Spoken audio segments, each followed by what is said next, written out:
You're watching the Business Channel, creating business class programmes. Time now to talk to the building services contractor Gratt Brothers, and here with me is the Business Development Director Graham Manley, OBE. Hello to you. Good morning. Now, can you outline the services that you offer to the building industry? Well, Gratt Brothers design and install building engineering services, mainly for commercial buildings, direct for their clients who may or may not be the occupiers. But we also operate and maintain many of the buildings and hence the systems in it. Now, what effect can your services have on how much carbon is emitted and on how much energy is used in the workplace? Well, it's very difficult to quantify exactly because buildings have different potential. Some, of course, are currently in a far worse condition than others. But improvements in energy performance usually come about as a result of three things. Fabric improvements, which is not necessarily our forte, upgrading and new systems and products, but also, I think, user culture and how the occupants actually handle their building. But we as contractors can make a significant difference.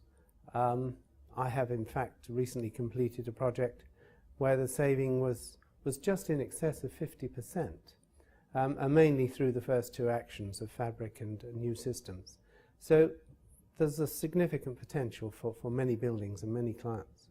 We've got the renewable heat incentive and the carbon reduction commitment. How much do you think these government initiatives are going to help? The carbon reduction commitment was a very good start. It certainly made major energy users really think about what they're using, account for it. But what has happened to date is in creating the first league tables, the complexity of the scheme is making it very, very difficult to roll that out through other users. The Green Deal, as I suggested, is a good one, should be supported.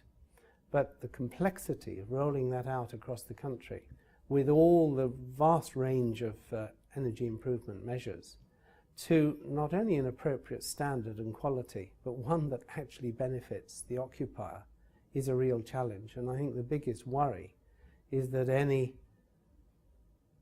bad news really travels faster than good news. And if we have a situation over the first 6 to 12 months where there are too many results that don't deliver what they're promised, then I'm afraid there will be a backlash. The RHI is a far safer bet in that it does give a guaranteed payback for all the heat that's generated from renewable heat equipment and measured. But what's happened recently with the FITs and the somewhat premature and messy way in which government have made the changes, I think is going to have a very negative effect on not only businesses but many occupiers in deciding, is this a route they want to go down? Now, to create lower carbon buildings, how much do you think of refurbs and retrofits are the most realistic option? Well, I would always say that there is potential in refurbs and retrofits, but not just to save carbon. I think that it is an expensive way of going about it if in every other respect the building is fine.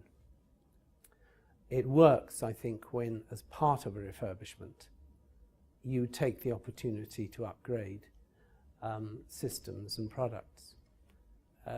This works actually fairly well in the commercial sector because most buildings either have changes for some reason within a 5 or 10 year life, and that's the time when there's going to be changes to introduce new products.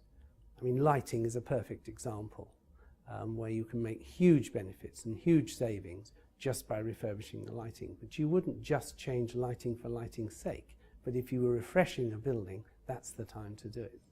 Now, based on your experience, are there any lessons that you would pass on to people who are trying to make their buildings greener? You should never do refurbishment just to save energy. It should be part of another program. That rarely really pays back. You should certainly look at fabric improvements first.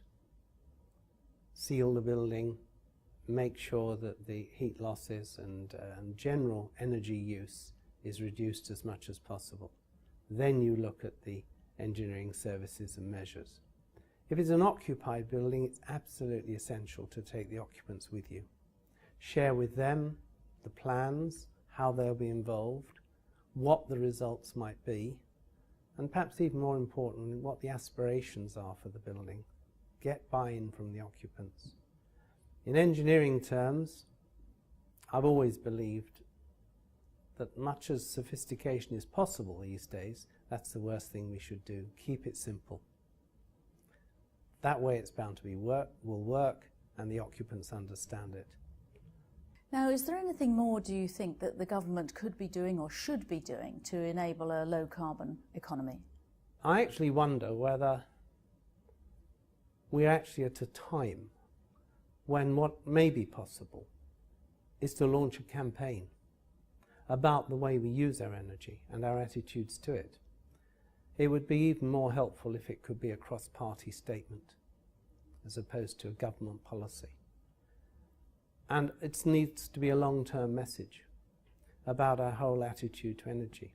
The reality is, if we don't reduce our energy significantly over the next 5 years, we're either going to struggle to satisfy the demand, or the cost of supplying it will be excessive and out the reach of many.